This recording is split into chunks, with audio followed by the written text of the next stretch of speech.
오늘 성경 말씀은 전도서 3장 11절에서 13절까지의 말씀입니다. 하나님이 모든 것을 지으시되 때를 따라 아름답게 하셨고 또 사람들에게는 영원을 사모하는 마음을 주셨느니라. 그러나 하나님이 하시는 일의 시종을 사람으로 측량할 수 없게 하셨도다. 사람들이 사는 동안에 기뻐하며 선을 행하는 것보다 더 나은 것이 없는 줄을 내가 알았고 사람마다 먹고 마시는 것과 수고함으로 낙을 누리는 그것이 하나님의 선물인 줄도 또한 알았도다. 아무리 높은 산이라 할지라도 그 산을 올라가는 것은 한 걸음부터 시작합니다. 한 걸음이 우리 인생의 점 하나를 찍게 되고 그 점들이 모여서 선이 되고 선이 모여서 오늘의 내가 된다고 하는 사실입니다. 그래서 지금 우리가 서 있는 삶의 자리는 바로 우리가 걸어온 길이라고 말할 수 있고 지금까지 뿌려놓은 인생의 열매라고 말할 수가 있습니다. 또 다시 새롭게 가야 할 길이 우리 앞에 놓여져 있습니다. 그 새로운 길은 하나님의 은총 앞에 서 있습니다. 미래를 향하여 우리의 미래의 아름다운 열매를 위하여 또 아름다운 씨앗을 뿌려야 하는 것입니다. 어떻게 하면 아름다운 씨앗, 어떻게 하면 잘 살 수 있을까요? 어떻게 하면 후회하지 않는 인생을 살 수 있을까요? 오늘 성경 말씀 전도서에 있는 말씀을 통해서 우리의 삶을 다시 한번 돌아보고 점검하고 새롭게 결단하는 은혜가 임하기를 주님의 이름으로 축복합니다. 첫 번째 우리가 꼭 기억해야 할 것은 인생에 때가 있다. 인생에는 영원한 것이 아니라 때가 있다. 그 때가 있음을 분별하면서 살아가야 한다고 이야기를 하고 있습니다.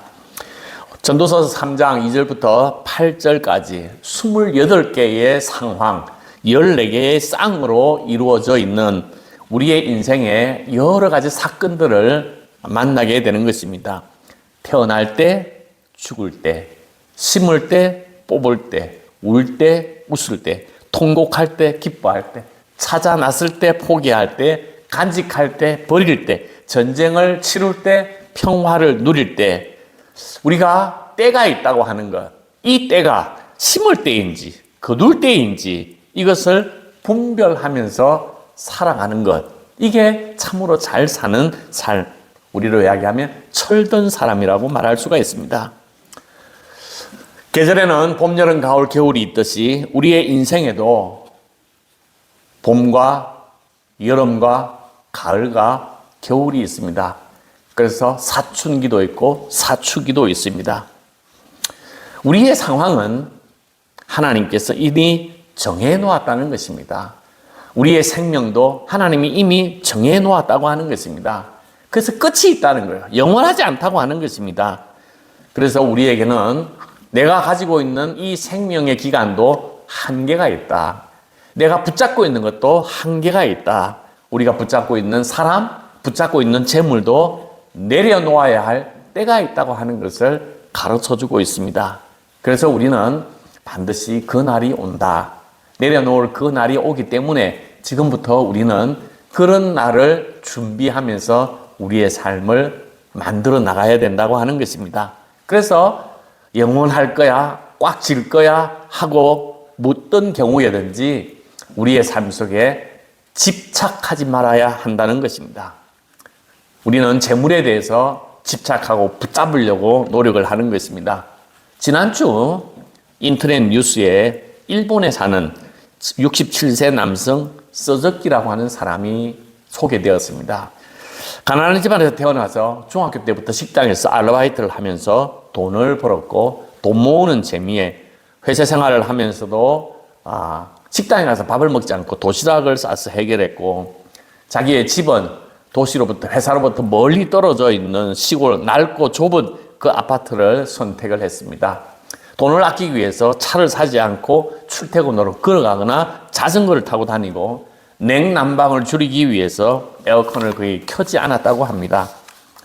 회사에 같은 동료인 여인과 만나서 결혼을 하고 아기가 태어나고 가족이 함께 즐거운 시간을 보낸 적도 없이 이 서적기는 오로지 돈 모으기에 전심전력을 다했다고 합니다.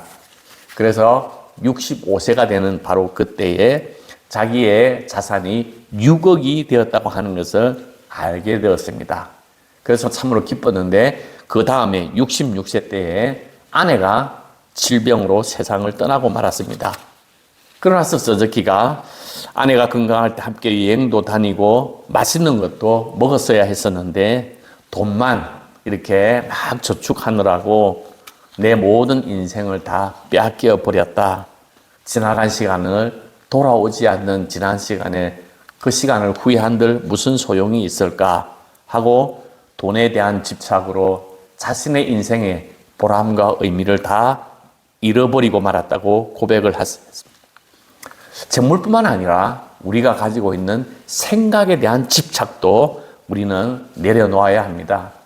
우리가 아무리 훌륭하고 우리가 아무리 많은 경험을 가지고 있다 하더라도 우리의 생각은 불완전하고 우리의 생각은 늘 미숙할 수밖에 없는 것입니다. 그럼에도 불구하고 내 생각이 올바라, 내 생각이 진리야 그러면서 자신의 생각에 집착하면서 살아가게 될 때 그 집착이 주위에 있는 많은 사람들에게 아픔을 주게 된다고 하는 것입니다. 인간관계에서 가장 큰 갈등과 싸움은 자신이 옳다고 하는 이 생각에 집착해서 시작하는 것입니다. 특별히 아주 가까운 관계, 가족이나 친척 간에도 이런 어떤 문제가 아주 심각한데 우리가 지나치게 집착하고 있는 자신의 삶의 모습이 없지는 않은지, 나의 가까운 사람에게 나의 기대, 나의 바람을 포기하고 그 기대도 내려놓아야 한다고 하는 것입니다. 우리는 자기 생각이 강한 사람, 자기 생각에 집착이 강한 사람들을 우리 주위에서 만나게 되는데 그런 사람들의 특징이 뭐냐면 자기 생각이 옳다고 생각하기 때문에 다른 사람들의 생각을 다 부정합니다. 그래서 상대방을 지적하고 상대방의 잘못을 꾸짖고 또 가르치려고 하는 것입니다. 그래서 우리 주위에 그런 사람이 있으면 그런 사람을 만나기만 한다면 참으로 힘듭니다. 한문에 자아라고 하는 이 아자가 어떻게 이루어져 있냐면 손에 창을 들고 있다 이런 뜻을 가지고 있습니다. 자아가 강한 사람은 손에 창을 들고 누군가 자기에게 접근하면 창으로 찌르는 사람을 이야기를 하고 있습니다. 그래서 계속 찔러대니까 주위에 있는 이런 이웃 사람들이 아파하고 고통스럽게 지내면서 갈등하고 싸움, 전쟁이 그 사람 곁에는 늘 일어나게 되는 것입니다. 호세아 8장 7절에는 그들이 바람을 심고 광풍을 거둘 것이라 심은 것이 줄기가 없으며 이삭은 열매를 맺지 못할 것이라 그렇게 이야기를 하면서 그 한 사람으로 말미암아 바람을 심고 광풍을 이렇게 만들어내는 엄청난 이 갈등의 씨앗이 되기도 한다고 하는 것입니다. 예수님께서는 자기를 부인하라 그렇게 이야기를 하는데 창을 내려놓고 내 생각을 내려놓고 자신의 부족함과 연약함을 깨달아야 한다고 이야기를 하고 있습니다. 또 하나는 오늘 내가 편안하고 아무 근심 걱정 없이 지내는 이 편안함도 지속적으로 이루어질 것이라고 하는 이 집착에서 벗어나야 하는 것입니다. 우리는 예측할 수 없는 여러 가지 일들이 우리 앞에 늘 도사리고 있다고 하는 사실을 알아야 하는 것입니다. 또 우리는 그런 어떤 기대에서 벗어나고 고통 가운데 있을 때에 우리는 좀 더 생각이 깊어지고 성숙해진다고 하는 사실입니다. 지금의 이 편안함이 계속 지속될 것이라고 하는 이 집착에서도 벗어나게 될 때 패배와 실패의 쓰라림을 겪게 될 때 지금 그 상황에 몰린 많은 사람들의 마음을 그 경험을 우리는 다가설 수 있는 마음으로 우리의 마음이 넓어지고 깊어지게 된다고 하는 사실입니다. 우리가 겪는 시련과 고통은 나에 대한 집착에서 벗어나 이웃들을 향하여 마음 문을 열 수 있는 계기로 나아가게 해줍니다. 이런 어떤 고통과 시련은 때로는 하나님의 복의 통로이기도 한 것입니다. 그래서 집착에 벗어나서 내가 가지고 있는 것, 내가 소유하고 있는 것도 하나님께서 잠시 나에게 맡긴 것이다 하는 사실을 꼭 기억해야 하는 것입니다. 하나님께서 우리의 때를 정해놓았기 때문에 우리가 아무리 애를 쓴다 하더라도 바꿀 수가 없습니다. 왜? 역사의 주인은 하나님이시기 때문에 그렇습니다. 그래서 이 잠언에 있는 말씀은 어리석은 사람들은 뭐냐? 자신의 때를 알지 못하고 자신의 때를 살지 못하고 남의 때, 남의 부러움을 가지고 자기의 인생을 허비하는 사람들이라 이야기를 하고 있습니다. 우리가 육신적으로 내 생각대로 내 기대대로 되지 않을 때 참 고통스럽지만 어린아이들이 아파서 고생하면 훌쩍 성장한다고 합니다.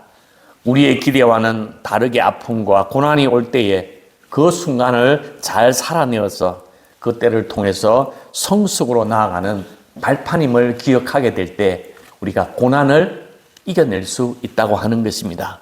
두 번째로는 그 모든 때가 우리가 생각했던 때보다 그 모든 때가 있는데 그 모든 때에도 하나님께서 아름다움을 만들어 놓으셨다고 하는 것입니다. 새 번역은 이렇게 번역했습니다. 3장 11절을 하나님은 모든 것이 제때에 알맞게 일어나도록 만드셨다. 더욱이 하나님은 사람들에게 과거와 미래를 생각하는 감각을 주셨다.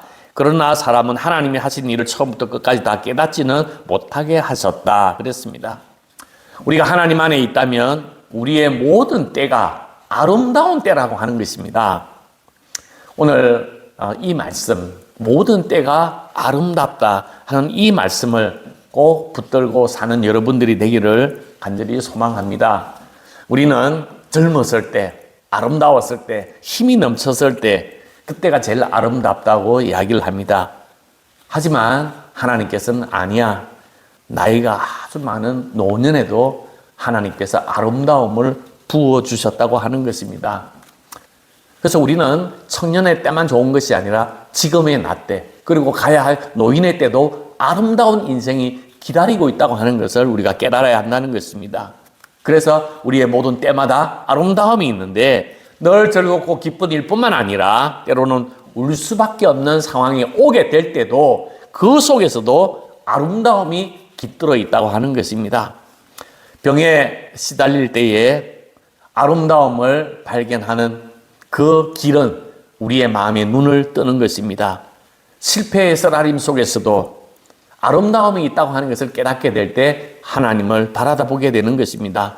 그런 아름다움은 하나님의 은혜 안에 있기 때문에 반드시 믿음이 필요한 것입니다. 하나님이 내 삶의 주인이라고 하는 확고한 믿음이 있으면 어떤 상황, 어떤 때에라도 우리가 아름다움이 있다고 하는 것을 고백하게 될 때 하나님 앞에 감사와 찬양으로 나아가게 되는 것입니다. 우리 주위에 장애인들이 정말로 하나님 앞에 찬미하고 우리가 상상할 수 없는 아름다운 시로 신앙 고백하는 사람들이 많이 있습니다. 정말로 평범하고 건강하게 살아가는 사람들이 절대 볼 수 없는 하나님의 절대 비밀의 모습을 감추어진 아름다운 모습을 우리에게 보여주는 많은 사람들을 바라보게 될 때 모든 때가 아름답다 하는 하나님의 그 때를 우리 마음속에 꼭 기억했으면 좋겠습니다. 추석 명절이 되면 쉼과 아울러 맛있는 것도 먹고 많은 사람들도 만나고 또 흥겨움에 빠져 있습니다. 그러나 여러분, 이런 어떤 모습들이 얼마나 계속될 것이라고 생각합니까? 우리 앞에는 다가올 흑암의 고통의 그 날들도 기다리고 있습니다. 그러나 우리가 당황하지 않을 것은 그 어려움 속에서도 아름다움을 발견할 수 있는 가능성이 있기 때문에 우리는 그 속에서도 하나님의 음성을 듣게 될 수 있다고 하는 것입니다. 모든 상황 속에서 하나님이 숨겨놓은 아름다운 보물이 있다고 하는 것을 믿게 될 때 우리는 모든 상황 속에서도 아름답게 살아갈 수가 있다고 하는 것입니다. 하나님께서는 이사야를 통해서 우리 인간의 한계를 지적하면서 이렇게 말씀하셨습니다. 나의 생각은 너의 생각과 다르며 너의 길은 나의 길과 다르다. 하늘이 땅보다 높듯이 나의 길은 너의 길보다 높으며 나의 생각은 너의 생각보다 높다. 우리가 이것을 받아들이게 될 때 우리는 절망의 늪에서 벗어날 수가 있습니다.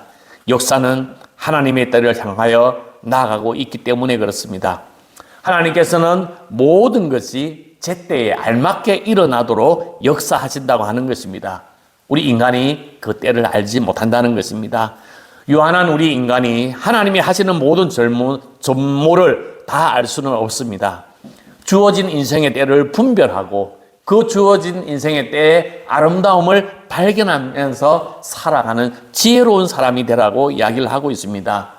오늘 3장 11절 후반부에 보면 영혼을 사모하는 마음이라 그랬는데 다른 번역에는 과거와 미래를 생각하는 감각을 주셨다. 영혼을 사모하는 마음을 선물로 주셨다고 이야기를 하고 있습니다. 오늘 우리가 살아가게 되는 것은 지난날 과거에 우리가 뿌려놓았던 씨앗의 열매로 오늘 내가 있는 것입니다. 또 우리가 10년, 20년을 향하여 미래를 바라다 보면서 나 이렇게 살아가야지 오늘 결단하고 그 미래상을 보면서 오늘 내가 삶의 결단을 하게 되는 것은 미래가 오늘 나에게 주는 하나의 큰 힘이라고 말할 수가 있다고 하는 것입니다. 사랑하는 여러분, 내가 원치 않는 시간의 때를 지금 겪고 있다면 이 시간 속에 감춰진 하나님의 아름다움을 볼 수 있도록 윤을 열어달라고 믿음을 달라고 기도하는 여러분이 되면 좋겠습니다. 마지막으로 나의 주어진 삶의 때에 어떻게 하면 행복하게 살아갈 수 있느냐? 기뻐하며 선을 행하라고 하는 것입니다. 12절, 13절 사람이 사는 동안에 기뻐하며 선을 행하는 것보다 나은 것이 없는 줄 내가 알았다. 사람마다 먹고 마시는 것과 수고함으로 낙을 누리는 것이 하나님의 선물인 줄을 또한 알았도다 그랬습니다. 우리는 하나님의 때에 있기 때문에 우리는 하나님이 주신 시간 속에 있는 거예요. 그래서 우리는 기쁘게 살아야 하는 것입니다. 기쁘게 사는 것, 그렇게 좋은 일 하면서 사는 것, 이게 사람에게 가장 귀하다고 하는 것입니다. 내가 살아있어 먹을 수 있고 마실 수 있고 일할 수 있다고 하는 이 사실을 그냥 주어진 것이 아니라 하나님의 은혜로 받았다고 한다면 우리의 일상 매일 먹고 마시는 것이 하나님의 복인 줄 깨닫게 되는 것입니다. 하나님의 복이 내 안에 있으니까 하나님이 기뻐하시는 선한 일, 이웃을 사랑하며 살아가게 되는 것입니다. 배고파하는 사람에게 밥 한 끼를 먹이고 나면 기분이 좋습니다. 목마른 사람에게 물 한 모금을 대접해도 마찬가지입니다. 인정에 굶주린 사람에게 따뜻한 정을 나누어 주어도 마찬가지입니다.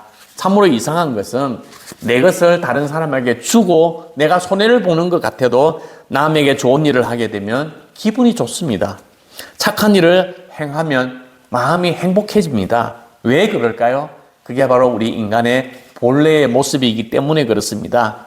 각박한 세상에 살다 보니 그런 본래의 모습을 많이 잃어버리고 살아가는 것입니다.